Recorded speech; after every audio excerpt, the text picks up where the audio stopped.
Program, B.S. English. Course, 18th Century Novel. Topic, Morality in Joseph Andrews.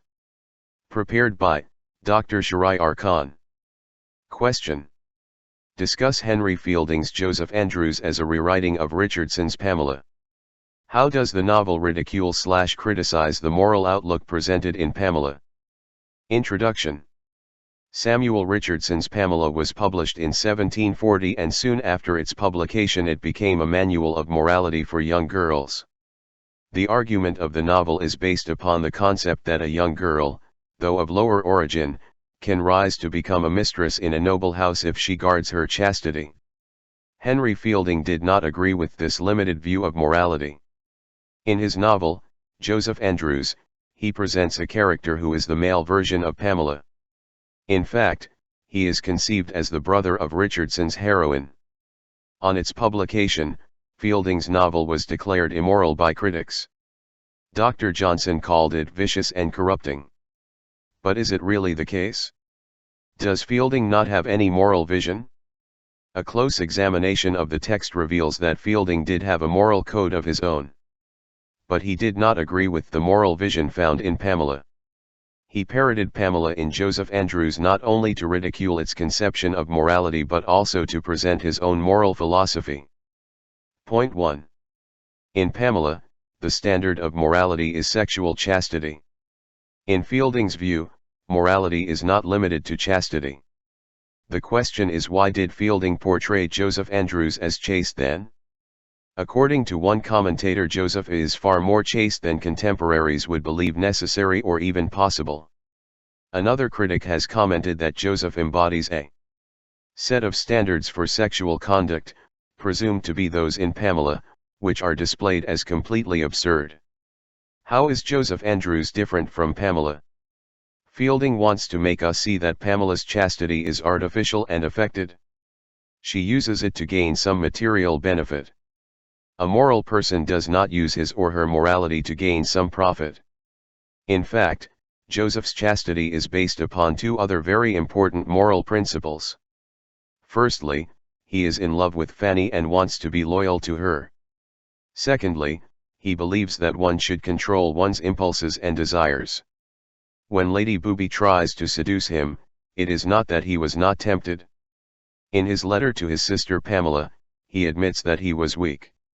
I am glad she turned me out of the chamber as she did, for I had once almost forgotten every word Parson Adams had ever said to me.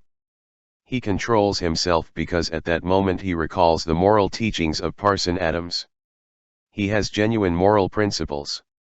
Oliver Elton is of the view that Joseph, unlike Richardson's conception of Pamela, is sincere in his belief.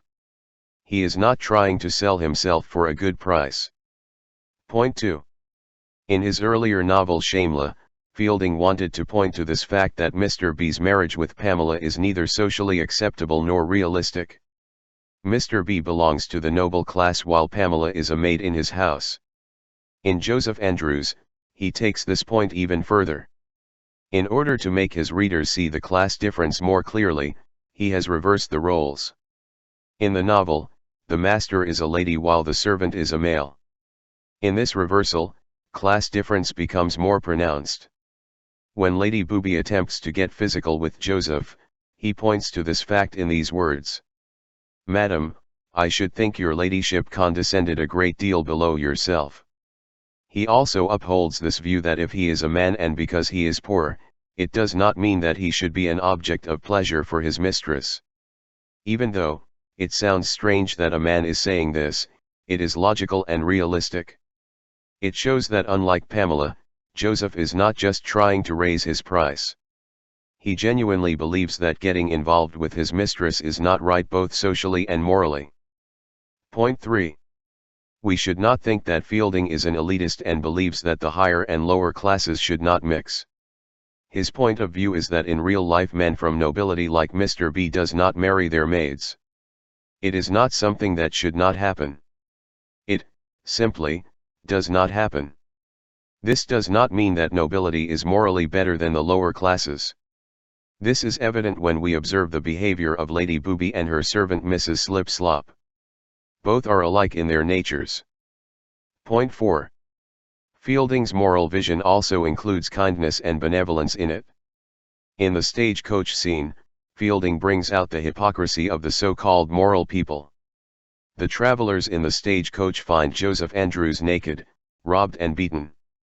One of them, who is a lawyer, wants to save Joseph not because he wants to help him but because he is afraid that he might get into some legal trouble. There is a lady in the coach who acts shocked when she sees Joseph naked.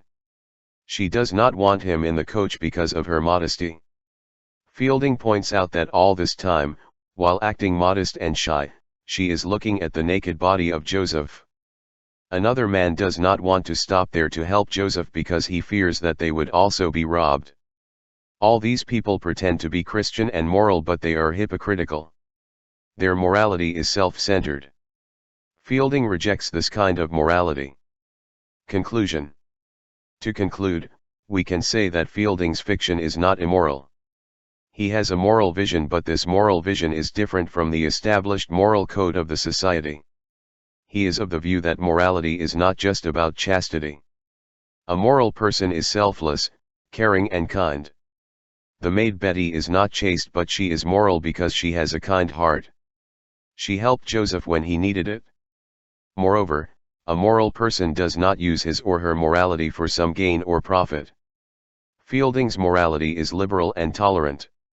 He is against idealistic and impractical morality of Richardson. As Ian Watt has commented, Fielding's morality is social and external.